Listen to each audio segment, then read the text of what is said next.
The day Victoria and I divorced, I left for my hometown. Inside my suitcase were a linen shirt and an old watch. On my way out, I plucked a blooming rose from the garden. That was everything I'd brought with me when I first came to New York. The estate's old butler watched me, afraid I might take something from the mansion. Miss Amy went to business school today, and Master Mason is at the international school. If you want to see them one last time, there's no need. Don't let something so trivial interfere with their studies, I said, my voice gentle for the last time. I walked out with my suitcase, passing through one door after another. The sky was overcast, and a strong wind was blowing. With every door I passed through, more sunlight broke through the clouds. I found myself chasing the light, my steps growing quicker and lighter. Just as I stepped out of the main gate, I turned back to look at the old butler. A faint smile, one he hadn't seen in a long time, blossomed on my face. Please tell Victoria Vance that as of today, Chris Cole is dead to her. We will never meet again. After leaving the Vance estate, I stood on the street, feeling lost for a moment. In the 5 years since I'd married into the wealthy family, I hadn't taken a single step out of the house by myself. My life in that gilded cage had nearly severed my connection to the bustling world outside. Thankfully, it was only 5 years, not 10 or 20. I found a hotel and checked in, handing my credit card to the front desk clerk. I want to head south. Any recommendations? The clerk took the card and raised an eyebrow. Traveling alone, sir? That's brave. I smiled. A hotel in the most prosperous part of New York City was bound to have a well-connected staff. The clerk said, driving is too dangerous for a man on his own. If you want to travel safely, your only options are the train or a plane. There are direct flights every day. If you have the budget, a ticket is easy to book. I had a budget, but it was tight. If I spent it all here, I'd be broke by the time I got home. After a moment's thought, I took an exquisite jade pendant from my bag. The clerk's eyes widened at the sight of it. I'll trade this pendant for 2 things. First, a plane ticket to my hometown down south. Second, my safety until I board that plane. The last flight south had left the day before the next one wasn't for another day. The morning was calm, but the afternoon was chaos. I cracked open the window and looked down at the street. It was crawling with police. In the 3 years since Victoria had taken over the corporation, New York had been peaceful. The mayor had even praised her at the annual gala. Later, when room service brought my dinner, the attendant gave me a special warning. Something big must have happened. The police are conducting a city-wide manhunt today. The manager specifically asked that you do not leave your room, sir. He'll arrange a car to take you to the airport first thing in the morning. That night, though I locked the door and shut the window, the wail of police sirens still seeped through the glass. Victoria must have stumbled into a major crisis, I thought. But she was brilliant and calm, a master strategist who had everything under control, her heart and mind as cold and clear as ice. She was the epitome of a business titan. That's how she was supposed to be, how she ought to be.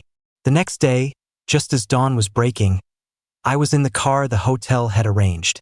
As we left the city, the driver slipped the traffic cop some money, and the car slowly merged onto the airport expressway. From inside the car, I thought I heard a sharp honk from outside. Don't be alarmed, sir, the driver said, leaning closer to the window and lowering his voice. The city just announced a lockdown, but we're already out. We'll be at the airport soon. Started to rain as I got out of the car. I had my ticket, passed through security without any issues, and boarded the plane. The price of the presidential suite made me wince, but I swiped my card anyway. A flight attendant respectfully showed me to my room. While it couldn't compare to the Vance estate, it was still luxurious and comfortable. The roar of a helicopter came from outside, and a commotion erupted from the crowd below. I couldn't help but pull back the curtain and gaze at the rain-swept city skyline. 5 years ago, I had arrived in this bustling metropolis full of hope. Now all I felt was indifference. Just as I was about to close the curtain, I saw a figure sprinting through the rain. In a downpour like this, they had to be soaked to the bone. I didn't know who they were chasing, but whoever it was already too late. I returned to my small hometown. With my remaining savings, I bought a small apartment overlooking a lake. The decor was simple, the layout was cozy, and the balcony was filled with green plants. I rediscovered my dream of being a doctor, working at a local clinic during the day and poring over medical journals at night. One day, after my shift, I found a boy covered in blood in the community garden. He had deep gashes on his arms, legs, and abdomen. He was on the verge of death but still breathing faintly. Luckily, I had my first aid kit with me. After bandaging his wounds to stop the bleeding, I rushed him to the hospital. I thought he was too badly injured to survive. But after 7 days and nights of intensive care, he opened his eyes on the morning of the 8th day. His eyes were dark and clear, like a pool of autumn water, pure and flawless. "Who are you?" he asked weakly, then mumbled to himself, "Where's my mom? Who am I?" From that day on, a boy named Caleb lived in my apartment. Having clawed his way back from the brink of death, Caleb had the tenacity of a wolf. The two of us, an orphan with no past and a single father new to town, inevitably became the subject of gossip. Compared to life at the Vance mansion, these rumors were nothing to me. But Caleb wouldn't stand for any of it. One evening, while I was showering, I heard a noise outside, followed by a pained cry. I rushed out to see Caleb holding a mop, giving a drunk a harsh lesson. From then on, whenever I took a shower, he would pull up a small stool and sit by the bathroom door. "Dad, you're not alone. I can protect you." Caleb woke up before dawn every day to make my breakfast, clean the apartment, and tend to the plants on the balcony. He would wait for the sun to rise before waking me up for my meal. He would turn leftovers into delicious packed lunches to feed the stray cats downstairs. He built them a shelter out of old cardboard boxes and even used an old towel to wipe them clean. "You don't have to do this. I'm the dad." "Exactly because you're my dad," Caleb said, placing a peeled egg in my bowl as if it were the most obvious thing in the world. "It's only natural for a son to take care of his father." I thought of my son and daughter, far away in New York. They had been sent to be raised by the matriarch from the moment they were born. They only saw me on my birthday for a perfunctory visit, their every move a carefully choreographed display of high society manners, distant and cold. I split the egg in half and gave him a piece. It's also only natural for a father to take care of his son. Seeing my smiling face, Caleb lowered his head and ate his half of the egg in one bite. Soon after, I enrolled Caleb in school. The local public school had its share of troublemakers, but Caleb was different. He always sat up straight and studied diligently. His homeroom teacher, seeing how composed he was, often had him stay after school for extra tutoring. One day, after a heavy snowfall, I worried about him getting home, so I drove to pick him up. As I reached the school gate, I heard his teacher ask, "How are you so diligent?" Caleb's voice was young but steady. "I know I'm not his real son, but Dad is raising me all by himself, and he's more of a father than any biological one could be. If I don't make something of myself and give him a good life, how can I ever repay him?" I looked up at the falling snow.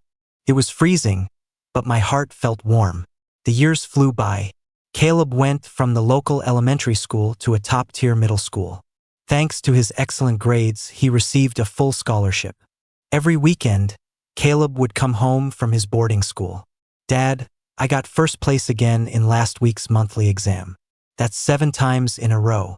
The principal said a big company is coming soon to select outstanding students for an elite training program, and I'm on the list. He wants you to come to the school to discuss it." This was fantastic news. After the weekend, I went with Caleb to the school. The principal was very polite, endlessly praising Caleb as brilliant, intelligent, and having a limitless future. The recruiter this time is the head of a top-tier institution. They've scouted here for 3 years straight but haven't chosen a single student. They don't just look at grades, they also look at the parent's character. For Caleb's future, I hope you'll handle this well, Mr. Cole. I nodded and followed the principal to the conference room door. The principal whispered at the entrance, "Ma'am, Caleb Cole's father is here." The double doors swung open. I straightened my clothes and walked in slowly. "Hello, I'm Chris Cole." As I was about to extend my hand for a handshake, I heard a sharp gasp and the sound of a water glass shattering. I instinctively looked up and met a familiar gaze. Confusion, shock, and then an endless silence. I thought we would never see each other again, but I never imagined we would be reunited one day. She had lost weight. Her figure was slimmer, her face leaner, and the sharpness in her eyes was even more pronounced. She walked toward me, step by step, her jaw set in a beautiful tight line, her dark eyes tinged with a hint of red. I lowered my gaze, submissive, as I was supposed to be. Commoner, a female CEO, it was only right. It was how it should be. Chris Cole. Victoria's voice was laced with what sounded like resentment, or maybe pain, as she spat out my name. Joy, anger, sorrow, happiness, so she was capable of anger. Victoria and I were worlds apart, like a mud puddle and the sky. Years ago, the Vance Corporation was on the brink of bankruptcy when my father saved it. The Vance matriarch, grateful for his help, left him a stake in the company as a promise of future repayment. Because my father helped the Vances, he was targeted by their competitors. Before he died, he told me to go north to New York City and seek their protection. After a perilous journey, I finally arrived at the Vance headquarters. When the matriarch heard that my father had died because of her, she wept, saying she owed him an immense debt. Since I had just graduated and had no one to depend on, she felt the only way to repay my father was to promise me a stable and peaceful life through marriage. And so, she had me meet Victoria. One winter day, I stood in the company lobby and saw a graceful figure walking toward me from a distance. Snow was falling all around. She wore a black trench coat, her figure tall and her aura cold and proud. Seeing Victoria was like glimpsing a hawk in a snowstorm. It was only natural to fall for someone so magnificent. But I knew we didn't belong together. I refused the matriarch's offer and proposed that a sum of startup capital and a house in New York would be more than enough repayment. I had studied medicine with my father since I was young and had my own ambitions. A peaceful life was not difficult for me to achieve. I didn't ask for much, just enough to get by. Because of my direct request, Mr. Vance and other Vance relatives, who were already unhappy about the marriage, made snide remarks, accusing me of cashing in on their gratitude. At least he has some self-awareness. How could a country boy like him ever dream of an elite woman raised in a century-old dynasty? Besides, everyone in New York knows Victoria and the heir to the Sterling Group are childhood sweethearts. They're just waiting for him to graduate so they can get married. They're a perfect match, a power couple. What's this bumpkin who can't even tell designer bags apart doing getting involved? I never wanted to get involved. Seeing my mind was made up, the matriarch agreed to prepare the funds and everything else after the summer gala, and I would leave the Vance family. On the night of the gala, the Vance estate was brightly lit. Mr. Vance had invited many young socialites, with the Sterling heir at the forefront, to the back garden. I grabbed a glass of champagne, avoided the crowd, and sat by the pool to admire the moon. Suddenly, a force shoved me into the water. I grew up by a lake and knew how to swim, but it happened so suddenly that my leg cramped up, and I couldn't muster any strength. Just as I was about to drown, a dark figure jumped into the pool. I had swallowed water and was losing consciousness, but I instinctively clung to my rescuer, wrapping myself around them tightly. When I could see clearly again, all I saw was a chest under a water-soaked, clinging shirt, and then enough floodlights to illuminate half the estate, along with circles of men and women 3 deep. They said that because Victoria had saved me from drowning, her clothes were soaked through, which had damaged the reputation of a Vance heiress. But where I came from, everyone lived by the water. Swimming and playing in it were common for both men and women. Our clothes were rarely dry. What did that have to do with reputation? The more I tried to explain, the darker their expressions became. The matriarch publicly announced that Victoria and I would be married in 3 days. I wasn't the only one caught off guard. The undisguised expressions on everyone's faces are still clear in my mind today. Mr. Vance's was fury. The young socialites was disgust. The servants was contempt. Julian Sterling's was a mix of many things. Indignation, regret, heartbreak, despair, jealousy, and hatred. Only Victoria remained, her beautiful face a mask, revealing no emotion at all. The proud hawk soaring in the sky had carelessly fallen into a mud puddle. At the time, the puddle was too naive to know its own limits. It thought it had captured the hawk, never imagining that its small world would be torn to shreds. The CEO's office was silent. I stood my ground, bowing slightly, perfectly still. Victoria seemed to be restraining herself, stopping after just one word. After a moment, she said heavily, "Is there anything you want to say to me?" Without looking up, I replied respectfully, "My son, Caleb, is intelligent, filial, and sensible. He has great ambitions, and I hope you will recognize his potential and give him a chance, Madam Chairwoman. We've been divorced for 3 years, yet Caleb is already 9. Victoria's voice was as cold and still as a frozen pond. "Is he your stepson?" She was always so composed, able to hide even thunderous rage without a flicker of expression. But in that one light question, I could hear the suppressed danger and tension. After thinking for a moment, I answered truthfully, "Not my stepson. Caleb is my adopted son." After a long pause, Victoria let out a soft her tone softening slightly. "Since he's your adopted son, he's connected to me as well. I should, of course, Madam Chairwoman." I gently cut her off and slowly raised my head to look at her. "Caleb has nothing to do with you. Neither do I." Back in my small hometown, I finally did what I had always wanted and became a community doctor. My medical skills were sharp. I could handle all sorts of emergencies and respond to sudden medical crises. Gradually, I started to build a reputation in the surrounding areas. After returning from New York, I was so busy with work that I had no time for anything else. Emergency patients, critical conditions, and a bad flu season meant I had more patients than ever. On another weekend, Caleb came home. He pulled 2 all-nighters, researching universities, studying his subjects, and preparing more than a dozen sets of study notes. I found a moment to ask him if Victoria had given him any trouble. "No, she just kept asking about you." Caleb looked at me. "Are you 2 old acquaintances?" I lowered my eyes and gave a soft yes. Caleb asked again, "You don't like her?" After getting another affirmative answer, Caleb nodded. "I understand." After that, Caleb never asked about Victoria again. Another 2 weeks passed peacefully. The next time I saw Victoria, her luxury SUV caused a stir in our small town. Caleb jumped out of the car with a cold expression, followed by an assistant who placed a high-end folding chair by the vehicle. Victoria got out with our 2 children. They were a pair of beautifully featured twins. Their looks were striking, but they didn't resemble me at all, having inherited all of Victoria's good looks. "Dad." Caleb ran to me, shielding me with his body.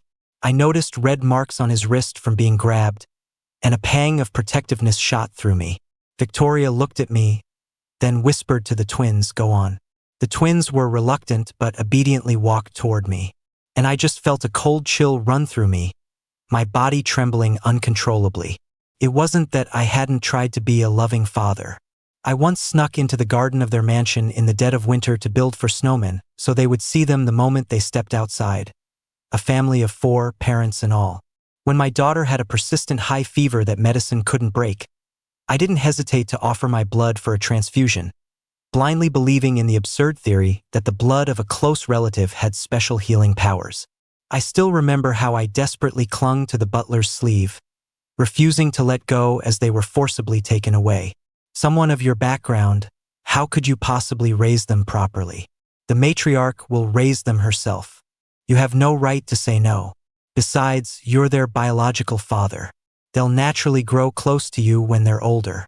But when they got older, not only did they not grow close to me, they were cruel to me. A bodyguard and a driver at the mansion got into a private fight. Afraid of getting fired, they hid their injuries until I stumbled upon one of them, his wound infected and festering. He went into shock on the spot. It was a matter of life and death. How could I stand by and do nothing? I gave him emergency treatment. Just as I finished stitching the wound, the garage door was kicked open. Mr. Vance was furious. He ordered the family's disciplinary whip and had me flogged 10 times in front of everyone. My back was a mess of torn flesh and blood. I lay on the ground, drenched in a cold sweat from the pain, utterly humiliated. My daughter clung to the matriarch's waist, refusing to even look at me. My son pointed at me with a face full of resentment and said, "You've debased yourself and brought shame on us all. You don't deserve to be my father, Dad." The twins stood before me and called out my name, their heads bowed. "I think you have the wrong person, Miss Young Master," I said with a forced smile, humbly lowering my head. "I'm just an ordinary doctor. How could I possibly be worthy of being your father? I had done nothing wrong. Even if that bodyguard was a troublemaking servant, and even if treating injuries was a job for professional doctors, I still had done nothing wrong." Victoria's grand arrival completely shattered the peaceful life Caleb and I had built. After they left, the neighbors wouldn't stop asking who that stunning female CEO was and who that adorable pair of twins were. I thought for a moment and told them, "I am the father of those twins." I didn't know why Victoria had brought the children to see me, and I didn't want to guess. It didn't matter anymore. 2 pregnant women in the neighborhood were due soon and had made arrangements with me ahead of time. Hemostatic drugs, prenatal supplements, blood tonics, sterile cloths, scissors, needles, and thread. After checking everything 3 times, I carefully reviewed their prenatal records again, considering every possible complication. This was what deserved my full attention. Victoria enrolled her son and daughter in the best private school in town, making them classmates with Caleb. No matter how good that school was, it was still just a local private school. How could it dare to offend the children of a corporate CEO? Within a few days, the principal declared a school-wide break for campus renovations. Victoria once again drove Caleb home. This time, she didn't just stare at me from her car. She walked right up to me and said in a low voice, "Amy is sick. She wants to see you." I looked at the girl twin. Her face was a little pale, and she was wrapped in an exquisite shawl despite the summer heat. I remained unmoved. If she's sick, she should go back to the city to see a doctor or find a specialist at a hospital. It's getting late, you should all head back. I called Caleb's name and turned to go inside. Suddenly, a hand grabbed my wrist. Victoria gritted her teeth. "Amy is your flesh and blood too." Her words were like a signal. Amy walked quickly toward me, each step poised and elegant, her skirt swaying gently without revealing the tips of her shoes. She hugged my waist, pressed her feverish face against my chest, and whimpered softly, "Daddy, I don't feel good." In the end, Amy and Mason stayed. I could never turn my back on a life in need, especially a child's. Amy lay on the bed, wrapped in an expensive fur coat, refusing to let any part of her touch the old, worn bedsheet. The position looked incredibly uncomfortable, but she was insistent, so I didn't press it. After examining her, I told Victoria that Amy was just having trouble adjusting to the new environment. "You should go back to New York as soon as possible. The company still has important matters," Victoria said in a low voice. "The corporation is still selecting a new batch of management trainees." I let out a soft "oh" and said, "Then finish the selection process quickly so you can go back sooner." Victoria's fists clenched. She suddenly looked at me. "When you say finish the selection process quickly, you're plotting for your adopted son. When you say go back sooner, you're trying to get rid of us, aren't you?" I nodded once. "Yes." Victoria seemed exasperated. "Do you even see me, our children?" "Not ours," I said calmly. "Yours. Amy Vance, Mason Vance. Mother, Victoria Vance. Raised by the Vance matriarch. No relation to Chris Cole." Chris Cole was done with them. Victoria's face instantly turned pale, her thin lips trembling as she murmured, "We're only divorced, just divorced. You're still their father. They are still our children." Before I could say no, Victoria stumbled back 3 steps, turned, and hurried away. I watched her retreating figure, a picture of devastation I had never seen on her before. It turned out that the same word could have different degrees of intensity. Victoria's devastation was an unsteady gait, while my devastation was a complete and utter wreck of a person. Which time was it? Was it shortly after we were married, when I heard Victoria tell her best friend, "Marrying Chris Cole was not my choice.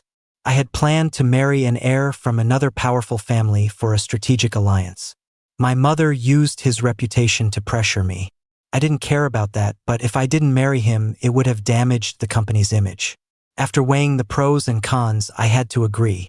Or was it when she threw the 4-course meal I had prepared for her into the trash and coldly scolded me? You should act like the husband of a wealthy family. Stop busying yourself with such trivial things.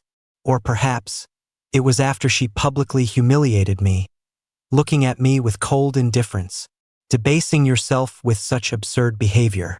How are you fit to be the husband of the Vance Corporation CEO? There were too many moments. Devastated? Back then, I was a walking corpse. I had no soul left to be devastated. After Victoria left, I made a pot of lotus root and pork rib soup. I left Caleb to look after the twins and took my medical kit to the community center. The delivery went relatively smoothly. The mother was in labor for 2 hours with minimal blood loss and a slight tear, successfully giving birth. Of all the births I had assisted, this was one of the better ones. When I returned to my apartment, I heard arguing inside. The first voice was Mason's, full of anger. You think we want to be here? If Mom hadn't forced us, who would want to come to a place like this? Amy chimed in angrily. Who do you think you are to tell us to leave? You're just a country bumpkin, a dirty… Mason finished her sentence. Low-class peasant. He seduced our mom. And now I'm forced to leave my international school for this hellhole. It's all his fault. Amy started sobbing. I miss Grandma. I want to go home. I looked down and touched my chest. In the past, just seeing them from a distance filled me with joy.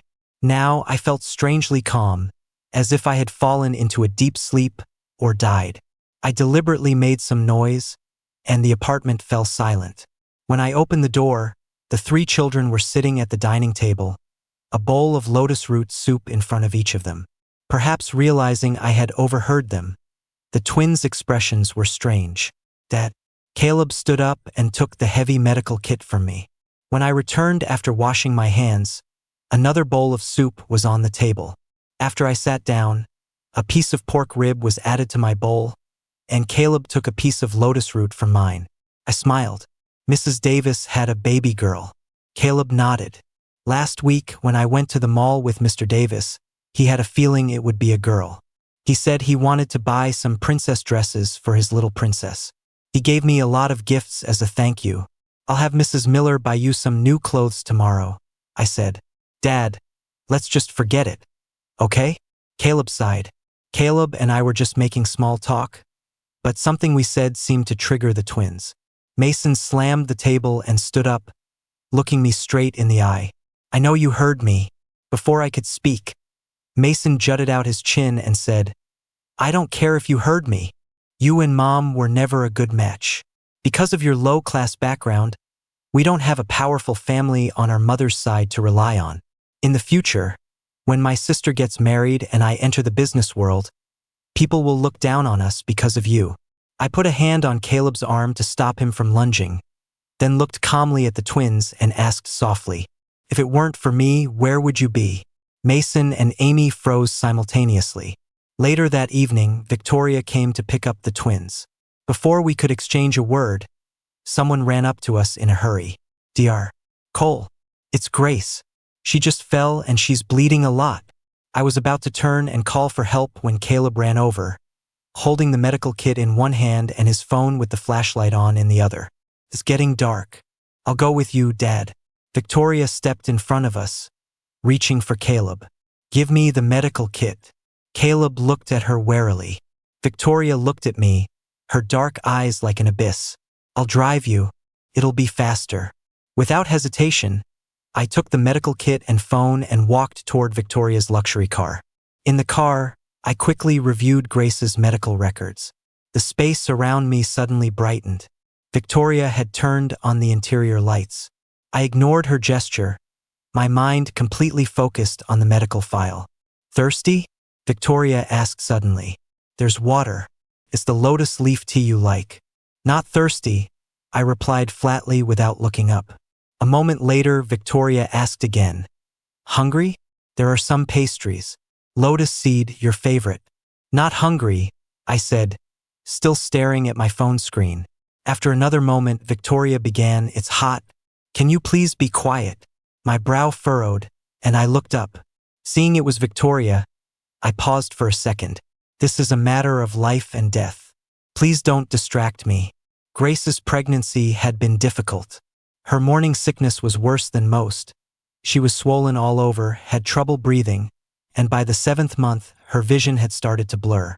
She had finally made it to her due date, just waiting for the baby to arrive, only for this accident to happen. Grace's husband seemed to have a premonition. His rough fingers gripped my wrist tightly. "Save the baby.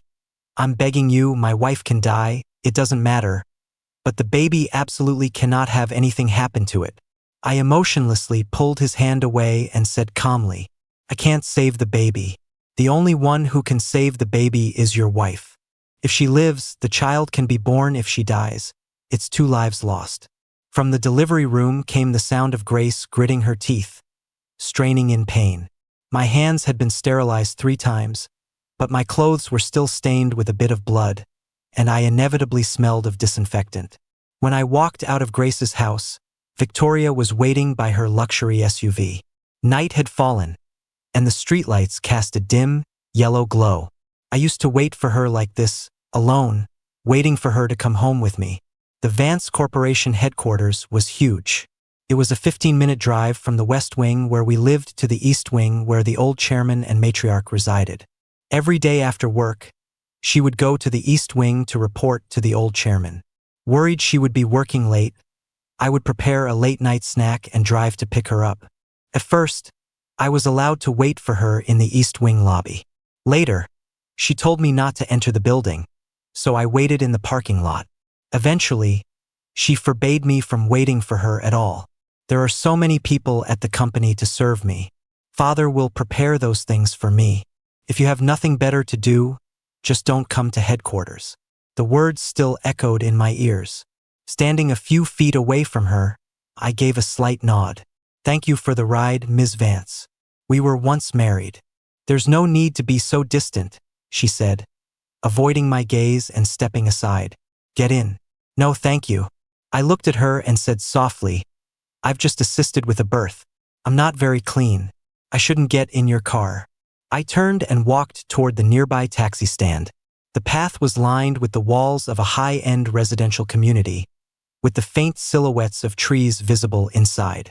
It was early autumn, and the leaves were starting to turn yellow. Though there was a sense of decay, I felt no regret.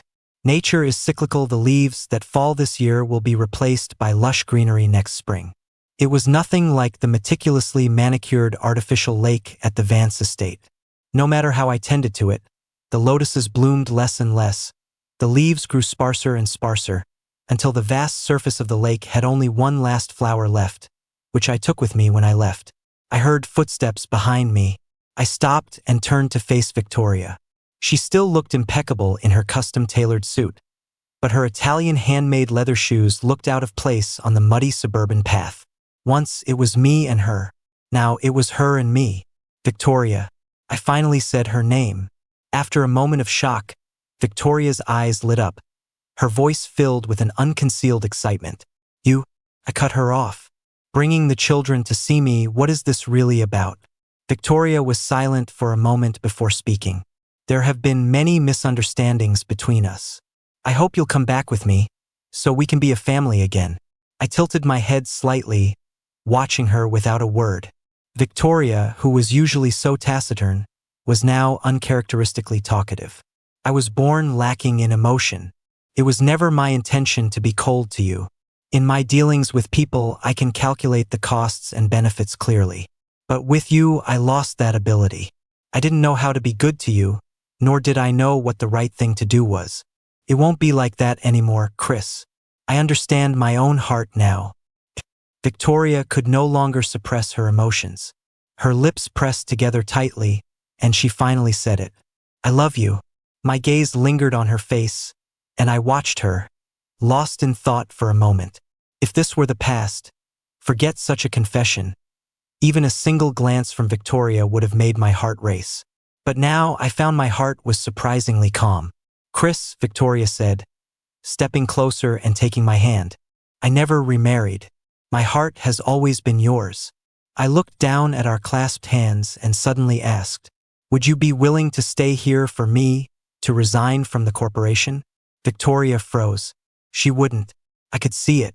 My expression was calm, almost serene. You say there were many misunderstandings between us. I know all that, but I also understand that in your heart, the Vance Corporation, your family's power, is more important than me. That's why, when we were engaged, you wanted to marry an heir for a strategic alliance. After we were married, you remained ambiguously close with him. Do you know when I decided I would never look back? It wasn't when your father said he wanted me to be a kept man, and you quietly agreed. It wasn't when I asked for a divorce, and you agreed without hesitation. It was when I saw the blueprints for the mansion you designed at 26, the one you planned to build to marry that man. After Victoria and I filed for divorce, there was a 15-day waiting period to get the certificate. But the very next day, Victoria was sent abroad on company business. My status at that time was incredibly awkward. I was no longer Victoria's husband, but I wasn't yet a complete stranger. I had planned to move out of the master bedroom, but a large crew of construction workers suddenly arrived. You don't have to move, Mr. Vance's assistant told me with a fake smile. A man of his status would never sleep in a room you've slept in. Besides, when Ms. Vance was 26, she personally designed a mansion to marry him. Every brick, every blade of grass was carefully considered. That is the place Ms. Vance is meant to live. The Vance family had deep pockets. They filled in half of the back garden and built a high-rise from the ground up. I stood in the courtyard and watched that building go from nothing to something, from low to high, extravagantly decorated and dazzling. In that moment, I could no longer deceive myself. No matter how many nourishing soups I prepared for her, no matter how many custom suits I picked out for her, I was still just an unexpected detour in her life. This mansion did not belong to me, and neither did Victoria. You gave me 5 years of marriage and never remarried, and you had feelings for me. That's true.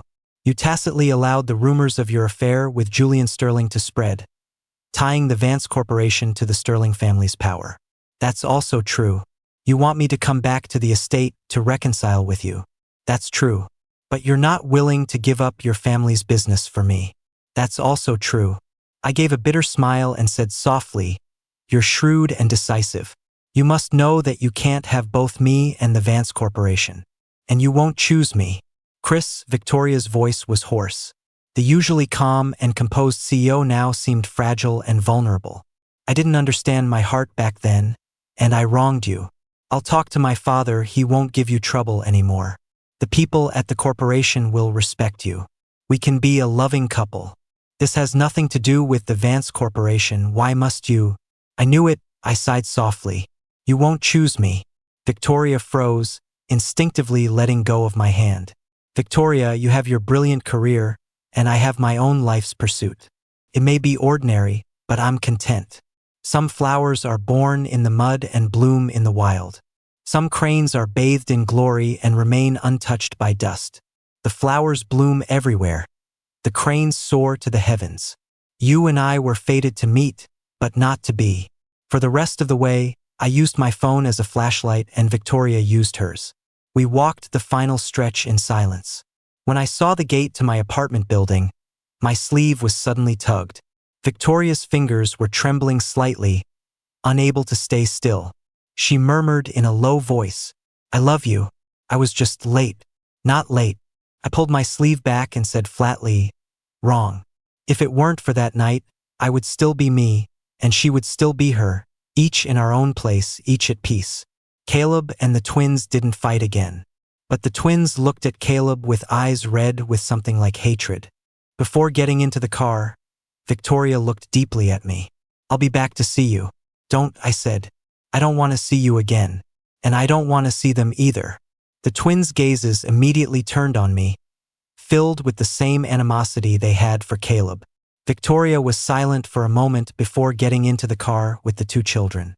As the luxury car slowly drove away, Caleb squeezed my hand and said in a low voice, Dad, I was wrong. What? I looked down at him. Caleb pressed his soft lips together, then said quietly after a moment, "They kept insulting you, and I couldn't take it anymore. I put a spoonful of bitter melon powder in their soup. Bitter melon powder is incredibly bitter. One sip and you can't speak for a while." Caleb looked remorseful. "They're your children, Dad. I shouldn't have. Aren't you my only child?" I smiled at him. After smiling, I couldn't help but sigh. "But your chances of getting into that top-tier school are probably gone now." "I don't want to go to a top-tier school." Caleb looked up at me, his eyes crystal clear. "I've already decided to apply to the local university. With the principal's recommendation, the admissions team will be coming to visit soon." As good as the local university was, it couldn't compare to the elite universities in the capital, and Caleb had the talent to get in. Between my dad's love and a shortcut to success, Caleb said, his eyes curving into a smile, "I'll always choose my dad." Soon after, Caleb started at the local university. The following year, when he came home for a visit, he brought a lotus flower he found outside the courtyard gate. "Someone must have picked it from the campus lake for fun and just threw it away," Caleb said, handing me the flower. The flower was just about to bloom. I found a glass bottle and put it in water. That lotus flower stayed in bloom past the autumn equinox. In the years that followed, a new flower appeared every year. But I never saw the person who picked it and left it there. Epilogue. Victoria was the eldest daughter of the Vance matriarch, born with striking looks and a cool, self-possessed demeanor. She never made a misstep in her personal or professional life. Her every move was a calculated part of a long-term strategy. How to build her reputation, how to establish her authority, and even how to use marriage to consolidate her power, Victoria had a plan for everything. At 24, she set her sights on the Sterling Group. At 25, just as planned, she had a chance encounter with the Sterling heir, Julian, and won his heart. At 26, she personally designed their future home. According to her plan, Julian would eventually see the blueprints, and upon seeing them would be utterly devoted to her, willing to do anything. However, she never expected a man named Chris Cole to show up at her door. The man carried a simple backpack, but in his arms, he held a fresh lotus flower. He said shyly that he had no valuable gifts and didn't want to arrive empty-handed. So he had picked a flower from the lotus pond in the park outside the city as a small token. Her mother promised him marriage. Victoria was against it from the bottom of her heart, but she didn't show it. She was the model of a business elite, and filial piety was paramount. Her parents' wishes were all important. She could see that from their very first meeting. Chris's ears turned red. It was love at first sight. This only made her more frustrated. If she didn't marry Julian Sterling and instead married an ordinary man, her career path would become much more difficult. But to her utter astonishment, Chris refused. Chris was clearly smitten with her, yet he wanted startup capital, not her. That was unexpected. Not only that, but after politely declining the marriage, Chris started to deliberately avoid her. Victoria assumed that with her status and beauty, no man could possibly reject her. Chris's avoidance was surely just him playing hard to get. Later, Victoria discovered that wasn't the case. Chris was genuinely avoiding her. Chris came from an ordinary background and was always doing foolish things that were beneath his station. He actually wore shorts and went wading in the estate's artificial lake to catch fish. He held the wriggling fish, his eyes filled with a smile as bright as the stars. It was utterly absurd. Even late at night, a man who married into a wealthy family shouldn't behave so improperly. His strong, slender legs glistened in the moonlight. What if someone saw, at the very least, in the dead of night, she had seen him? What annoyed her even more was that he cooked those fish into a delicious feast, which all the company executives got to enjoy, except for her. Victoria wasn't angry. She just felt a tightness in her chest. On the night of the summer gala, Victoria was supposed to be at a reception with Julian Sterling, but on a whim, she started following Chris. Chris sat on a bench by the lake, eating mooncakes and smiling to himself. Tomorrow he would be moving out of the estate, yet here he was smiling. Victoria nearly snapped the fountain pen in her hand. Just then, she saw Julian Sterling's assistant stealthily approaching Chris. Victoria saw the assistant's intent at once. She could have called out to stop him, sent a quick text to warn Chris, or simply ignored it, but in that split second, she made the most outrageous choice of her life. After marrying Chris, Victoria didn't know how to act around him. This was not part of her plan. She could only act according to her nature, cool and detached. When a business partner asked her how newlywed life was, she certainly wasn't going to tell the truth about that night. So she feigned indifference and said things she didn't mean. When she found out she was pregnant, she was ecstatic. She and Chris truly shared a blood connection. But at the same time, she realized something was wrong. Julian Sterling, unwilling to give up, had conspired with her father to have her drugged. The drug could cause a woman to carry multiple fetuses. If she died during childbirth, they could sacrifice her to save the babies, and their wishes would be fulfilled. The matter involved the Sterling group. She couldn't speak of it to anyone. So, she found an excuse and asked Chris to take her to get an abortion. But Chris was stubborn, her mother disagreed, and Julian Sterling interfered, having her sent to an overseas branch. In the end, she risked her life to give birth to twins, but it damaged her health. She needed careful recuperation, or she would suffer permanent health problems. So she agreed to let her mother raise the children. But Chris didn't know any of this. In the dead of winter, he snuck into the children's nursery to record videos for them. Out in the freezing snow, was he trying to get himself killed? She was so angry she deleted his videos and warned him never to be so reckless again. Chris's status was already a point of contention. If he wasn't careful, and Julian and her father found something to use against him, his situation would become even more difficult. But he insisted on treating a bodyguard's wound. Giving people ammunition against him, how would he get out of that? She had originally thought she would let her father teach him a small lesson, so he would learn his place. But she never expected her father to humiliate him so publicly, without a shred of dignity. When she rushed back to the estate, she saw his pale face. The tears in his eyes felt like a knife twisting in her heart. But then she thought, with him acting like this, wasn't he afraid of being caught and used as leverage to threaten their marriage? The harsh words of a lesson tumbled out of her mouth. Victoria didn't want Chris to leave her, but he still drifted further and further away. It was hard to say when their relationship changed, but Chris no longer looked at her with love in his eyes. She noticed Chris getting friendlier with a young female doctor. One day, she found dozens of emails on Chris's laptop. When she opened them, they were filled with what she thought were obscene anatomical diagrams of male genitalia. All of these emails were from that female doctor. For Chris, she had given up a strategic alliance she had planned for years, and this was how he repaid her.